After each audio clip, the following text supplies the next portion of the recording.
So ngayong gabi ay huling gabi na natin ng Book of Proverbs.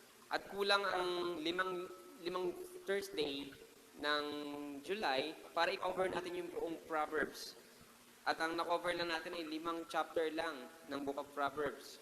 Pero ngayong gabi, ang pag-uusapan naman natin ay ang pinakapuso ng Book of Proverbs, which is wisdom. At ito yung pinakamahalaga at essence o tagpo ng Book of Proverbs dahil hindi lang ito tinuturuan ng tao mamuhay, ngunit tinuturuan ito ang tao kung paano ba maging matalino. So, ang tanong ko sa iyo, paano nga ba maging matalino? Paano ka nga ba maging matalino? Sa kaganapan natin, sa natin ngayon, modern day natin ngayon, napakadaming matalinong tao. To the point na sa sobrang talino nila, they could alter or kaya nilang baguhin ang katotohanan. Isa sa mga binabanggit ko dito, if you will look to your social media account, may makikita ka ng ibang doon.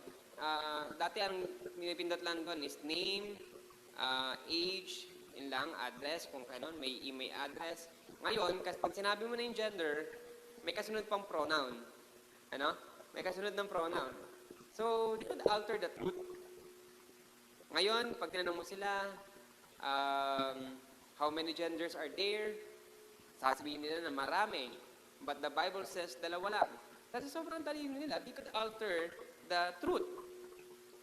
Meron pang ang kilusan na nagsusulong na wag na daw tayo kakain ng karne. Dahil ito daw ay masama at ito daw hindi kaaya-aya sa ating kalusugan. Meron din namang mga kilusan na nagsasabi na ng napakadaming bagay for their own benefits. At yan ang karunungan sa mundong ito. At nakakalungkot lang, dahil sila yung binigyan at nabiyayaan ng ganong uri ng talino, sila rin yung uri ng taong lumalabag sa gawain ng Panginoon. And take note of this, if you are a person who defies wisdom and truth and opposing God, then you are the person na kalaban ng Panginoon. Let me rephrase that. Ikaw ang isa, o ikaw ay kalaban ng Panginoon.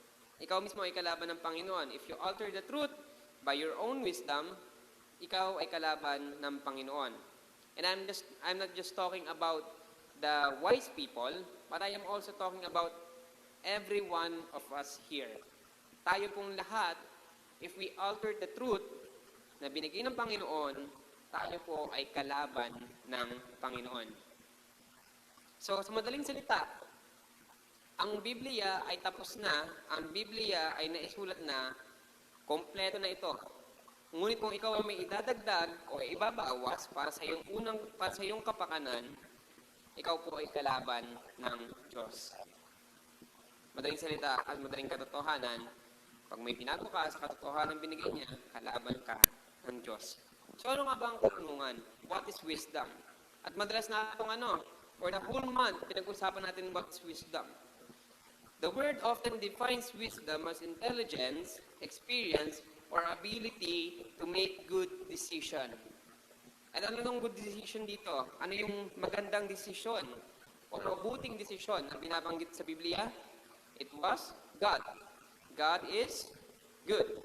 God is every word or every adjective that the Bible gave na patungo at patungkol sa Kanya, lahat po ito ang ibig sabihin ay sa Panginoon.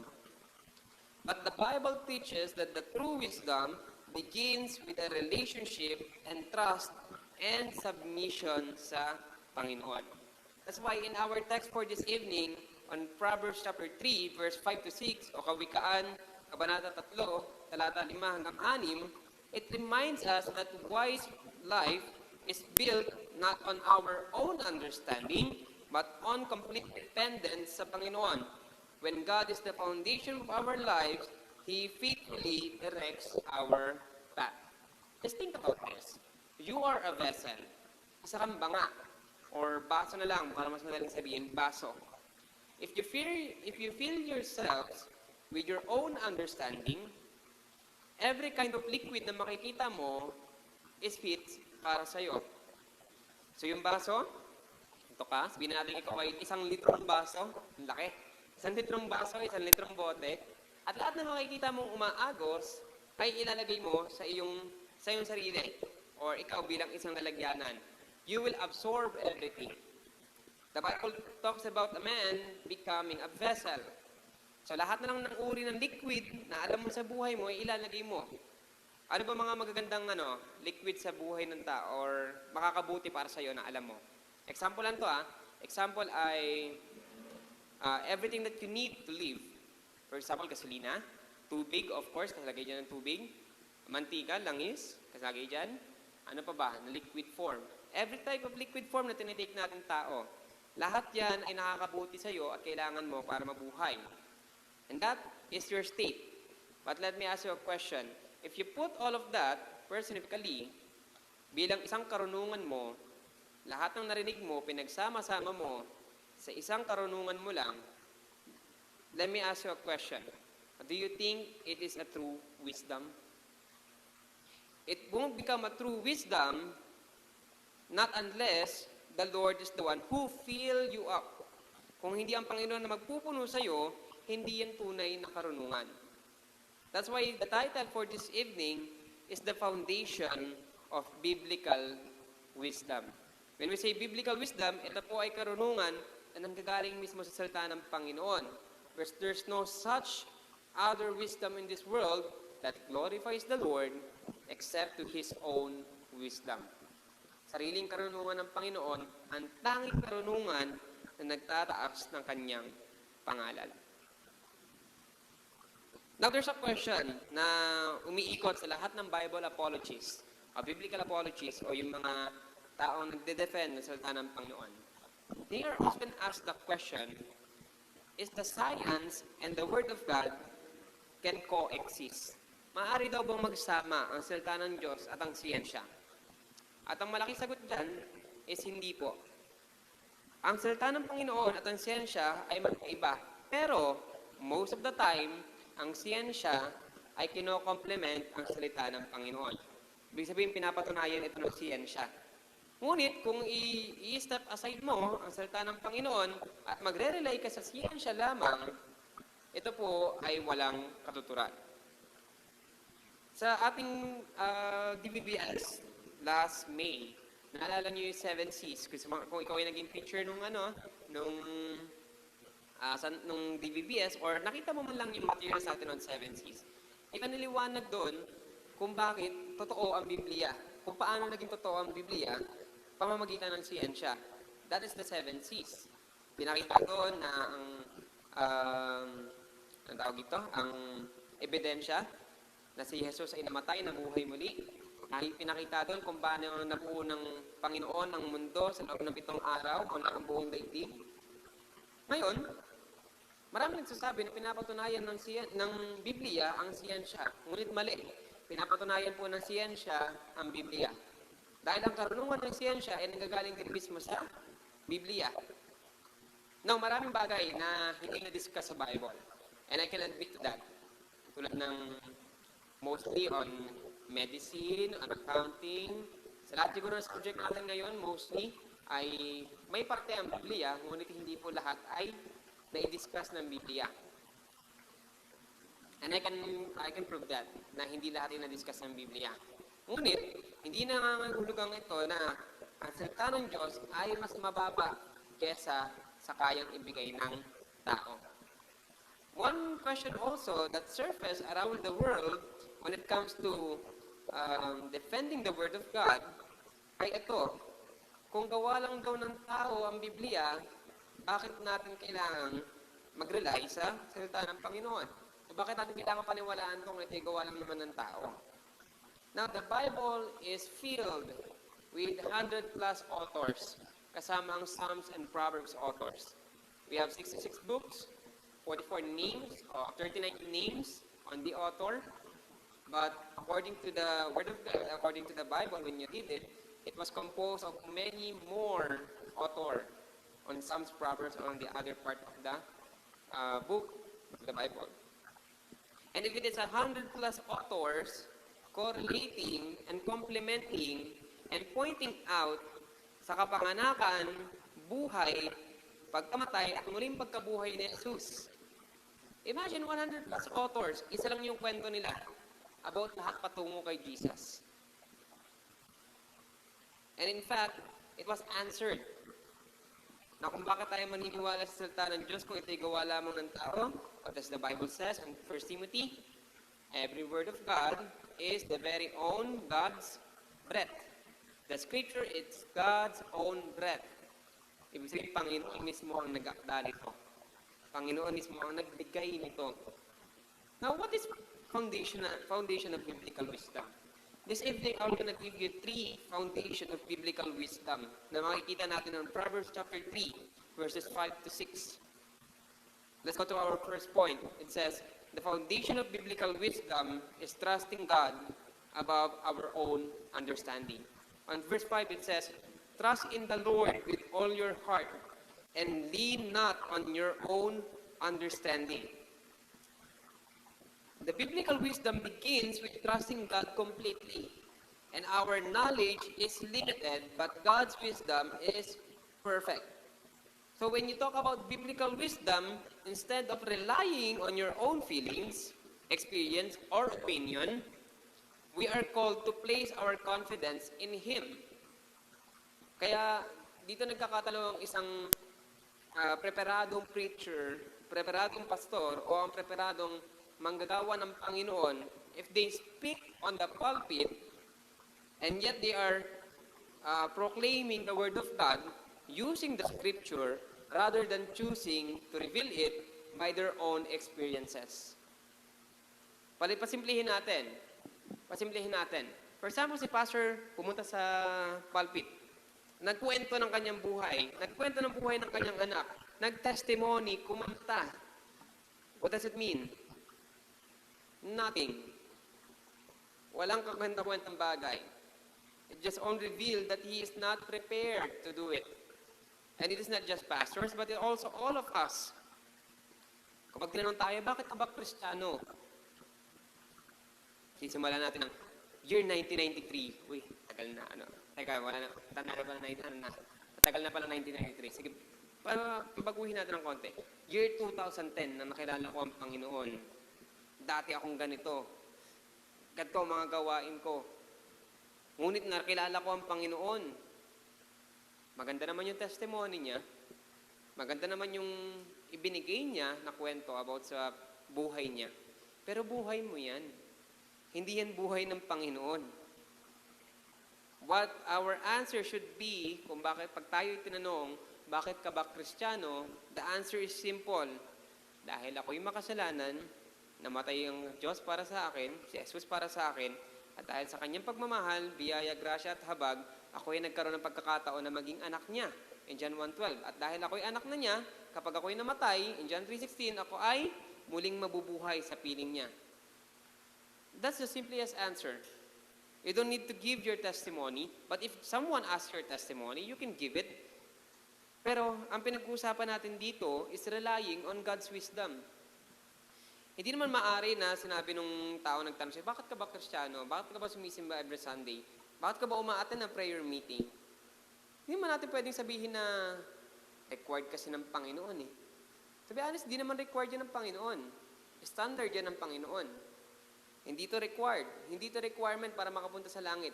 Standard to ng Panginoon para makaabot sa kanyang kaluwalhatian.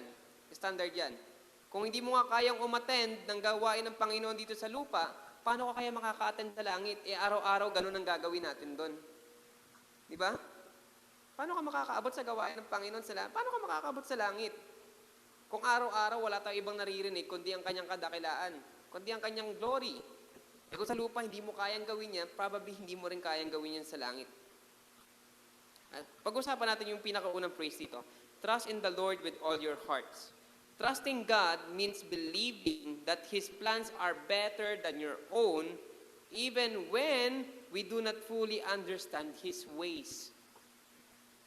Dito nagkakaiba ang isang Kristiyano nag-aaral ng salita ng Panginoon sa Kristiyano hindi nag-aaral ng salita ng Panginoon. Pakinggan niyo to.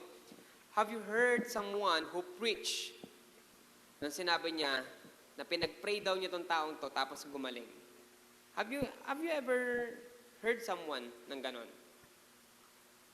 Nung COVID-19 pandemic days, naalala ko to at hindi ko makakalimutan. Merong isang pastor na lumabas ng kanyang bahay at pinuntahan niya yung kanyang member na may sakit. At pinag-pray niya. At dineklara niya na itong taong to, yung kanyang member na to, ay magaling na sa salita ng Panginoon. Dahil sa salita ng Panginoon, magaling na. Sabi niya, pinag-pray na kita, magaling ka na. You know what happened? After 1 week siya naman yung nagkaroon. Kasi after a week, namatay siya. Hindi ko makalimutin itong tagpunto. Ito'y binalita sa TV all around the world, all around the globe. Sure ka ba na pagagalingin niya ng Panginoon? Sure ka ba na dahil sa prayer mo, pagagalingin niya ng Panginoon? Your prayer could help, but healing comes sa plano pa rin ng Panginoon. Kung will niya nagagaling ka, gagaling ka. Kaya di ko makalimutan yung kwentong to eh. Hindi ko makalimutan itong tagpunto.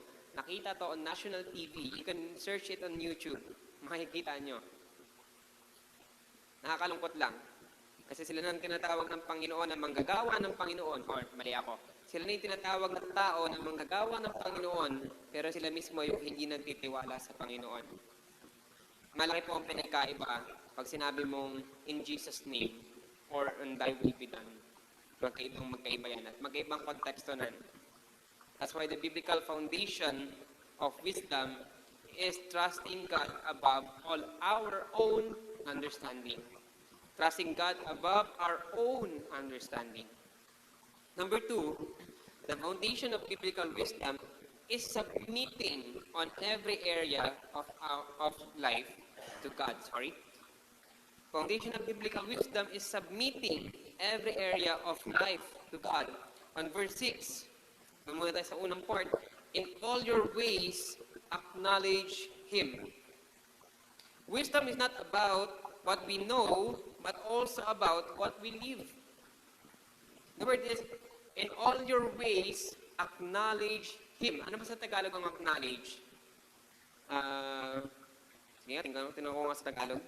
Pero ang Tagalog dito eh.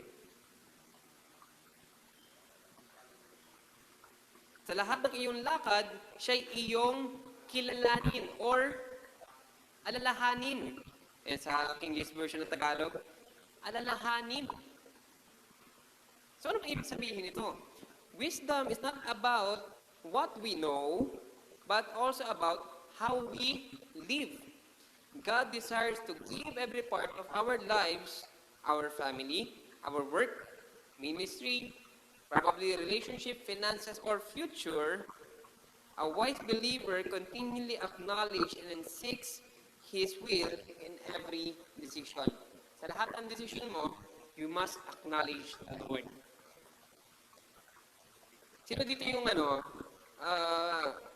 naalala ko lang tita ko or nanay or tita or kasama sa bahay, na pag may ginalaw ka na gamit sa bahay, kailangan ibabalik mo dun sa pwesto kung saan yan nilagay. Diba? Alam ko yung sofa namin, sa bahay namin, isang beses nilipat ko kasi hindi ako makapanood ng TV. Kasi nakagilid. Yung malaking sofa, yung sofa namin is kawayan. Yung malaking sofa, nakaharap siya sa TV. Yung maliliit, nakagilid siya dun sa TV. Ang ginawa ko, yung pinagpalit ko, yung maliit, nilagay ko dun sa gitna, yung malaki nilagay ko sa gilid. At hindi ko siya naibalik. At one time, nakita ko, galit na galit siya. Sabi niya, dito ko yan nilagay. Dapat dito lang yan. Dapat hindi mo aalisin yan. O di ka naman, pag may pinago ka sa computer. Naalala ko yung computer namin, pag may pinago ka sa computer namin, nagaalis siya. Pag binago ko yung wallpaper, binago ko yung kulay ng mouse, itsura ng mouse. Kasi yung dati, babagoy mo yung itsura ng mouse, gagawin mong black. Galit na galit siya. Why? Because those who may-ari, yung mga yon na sila na may-ari ng isang bagay, dapat alam nila kung ano yung mangyayari sa mga gamit nila o sa mga ang tawag doon, hindi makagamitan, pag-aari nila. Dapat alam nila lahat ng bagay na nangyayari sa pag-aari nila.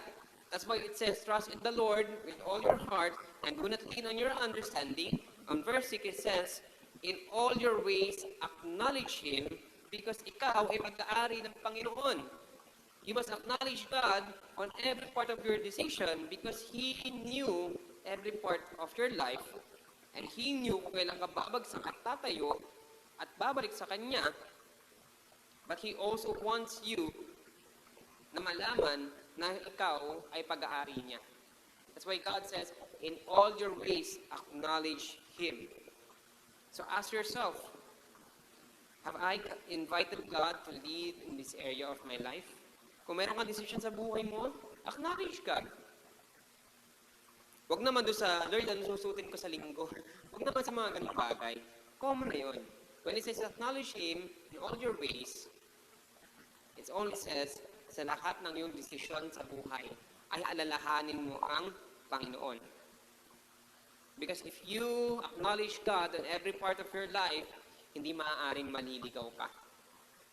And look at the author of this verse. It was King Solomon. Let's use his life. In the very first part of his kingdom, of his being king, he acknowledged the Lord. Do you remember the story of the two ladies na nag-aaway sa isang bata? Naalala niyo ba yung kwento na yun? What does Solomon say? Anong ginawa ni Solomon bago niya ibigay yung judgment? Solomon prayed to the Lord. Nanalangin muna siya. Humingi siya ng talino sa Panginoon. Pwede naman niya sabihin, sige, akin na lang yung bata. He did not rely on his own understanding, but he relied on the Lord. And he acknowledged God as the true wisdom giver to give judgment sa dalawang babaeng nag-aaway sa isang bata. That's why the foundation of biblical wisdom is submitting every area of your life to God. At pangatlo at pinakahuli natin point, the foundation of biblical wisdom is following God's direction with confidence. Balikan natin yung verse 6. In all your ways acknowledge Him, and He shall direct your paths. Sa Tagalog, ang sabi sa Tagalog, sa lahat ng iyong lakad, siya ay iyong kilalanin at itutuwid niya ang iyong landasin. Ibig sabihin, siya mismo ang gagawa ng iyong daraanan. God promised to direct those who trust and obey Him. This does not mean that life will always be easy, but it does mean that He will faithfully lead His people according to His purpose. The true wisdom gave us confidence to follow God's direction because we know that God is the one who created this path. That is true confidence. Yun ang tunay na confidence sa Panginoon. That you can walk to His path because you knew that God has given you this path. Siya ang nagdala sa iyo dito. And I can vouch in this one. I could give my testimony in this one. Before I go to seminary, I always wanted to go back in my home church. Mahal na mahal ko yung lugar ko. Napakasimple ng pamumuhay sa amin. We are inside the city, pero hindi mahal ang bilihin. Lahat ng uri ng pagkain na gusto ko, nandun na. Lalabas lang ako para manguha ng pagkain gusto ko. Pero the Lord has given me other path. Ibang lugar kung saan pupuntahan. And I'm not confident with it. Sabi ko, hindi ko naman kilala yung mga tao sa Rizal. Hindi ko kilala yung tao sa Teresa. Iba yung punto nila. Magulo ang jeep sa Rizal. Gumegewang, sobrang bilis. Dadaanan mo sigsag. I don't want it. Ayoko. But did you know, kung hindi ako dinala doon ng Panginoon, kung hindi ako sumunod sa Panginoon na doon niya ako dadalhin, I could not go back on my home place nung panahon ako po ay nagkakasakit at nagkakasakit yung tita ko. Why? Because these very people na wala namang kakayahan, they are the one who supported me going back and forth linggo-linggo upang alagaan yung tita ko habang nagkapagamot ako sa aking sakit. Kung napunta ako sa ibang lugar, probably hindi yun ang mangyayari. And I love them. I could not believe that I love those people. And afterwards, napunta ako sa Cavite. I love this place. To the point na hindi na ako nakaalis. To the point na hindi na ako nakabalik sa hometown namin. Why? Because the Lord is the one who gave this path on my prayers. Hindi ko naman alam kung sino yung First Baptist Christian Fellowship. I didn't even know you guys. But the Lord direct my feet in this path. And I am confident that whenever He wants me to go somewhere, He is the one who created that path para sa akin. Walk in obedience, one step at a time. Trusting God is leading you exactly where He wants you to be. Trust in the Lord. Sa lahat ng bagay sa buhay mo, trust in the Lord. In verse 5 it says, trust in the Lord with all your heart. Hindi po kalahating puso lang. All your heart. And lean not on your own understanding. Do not rely sa lahat ng iyong nalalaman. In your own ways, acknowledge Him in verse 6, and He shall direct your paths. Pero alam niyo ba kung para kanino ko sinulat itong verse na to? The whole chapter 3 ay sinulat guidance for the young. Sa mga kabataan. Ito sa di na ako kabataan. Ayaw ko na ako. No. Tayo po ay kabataan pa rin sa mata ng Panginoon. Because no matter age na makuha mo, you still need guidance ng Panginoon. Probably not my guidance, pero guidance ng Panginoon. At ito mismo yung binibigay niya. If you will read the whole chapter 3 of Proverbs, napakaraming karunungan na makukuha natin dito. At sayang lang, hindi natin kayang i-cover for the whole month of July ang buong karunungan na ibinibigay sa atin ng Proverbs chapter 3. But think about this. The foundation of biblical wisdom is not human intelligence. It is not over the worldly success. It is a heart that trusts the Lord. When we say biblical wisdom, it is how your heart trusts the Lord and submit sa Kanyang plano sa buhay mo. And follows His direction. When we build our lives on this foundation, not just on any wisdom, but biblical foundation, we can walk confidently, knowing that God Himself is guiding our steps. The wisest person is not the one who knows the most, but the one who is trusting God the most. Ulitin ko, the wisest person is not the one who knows the most, but the one who trusted God the most. The more you trust the Lord, the more your wisdom, the more you gain wisdom. The more you rely on your own understanding, it is the more that you are being foolish sa mata ng Panginoon. I'm not against rally. I'm not against political rallies or any rallies na ginagawa sa mundong to. But have you asked, is it the plan of the Lord? Plano ba ito ng Panginoon? Siya ba ang nagtalaga dito? Because remember this, tandaan natin to. Hindi mangyayari ang isang bagay kung hindi po ito will ng Panginoon. Pastor, di mo naman naranasan yung ginagawa namin dati. Sumasama ako ng mga music event dati. Nagpro-protesta kami sa mga music event. Gusto ko lang tumugtog ng una. And afterwards, galit na ako sa gobyerno. Pagutin lang, nakaalis ako doon. Afterwards, nire-recruit na pala kami kung saan-saan. Tara, mag-ano tayo. Hiking tayo. Mag-nature trip tayo. I experienced that. I experienced those things. Literally. Tapos tutugtog kami, may dala kaming gitara, beatbox, may djembe, may bongo, kakanta kami. Tapos maya may mag-share ng topic, may mag-open ng isang political issue, isang national issue. And afterwards, pagbaba namin, galit na kami sa gobyerno. Or, naranasan ko rin na paglabas ko, ang paniniwala ko, ay oo, nakarating naman sa langit ang ano. Kahit hindi ka maniwala sa Panginoon, basta meron kang spiritual guidance, kung sino man ang I experienced those things. And most of the time, I rely on my own understanding. If you will look in 1 Timothy, and Apostle Paul is speaking to Timothy, and the verse 3, it is titled, No Other Doctrine. Basahin ko yung verse 7. Deciding to be teachers of the law, understanding neither way that they say nor things which they affirm.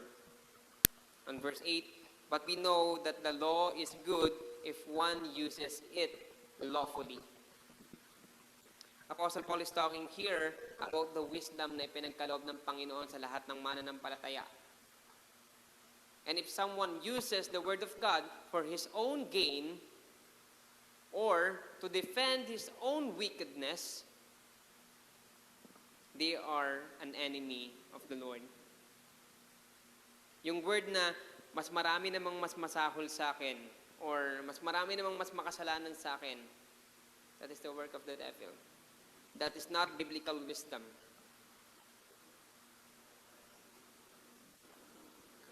Kasi ito to be honest, mahahalin tulad mo to sa isang manginginom, isang lasenggo.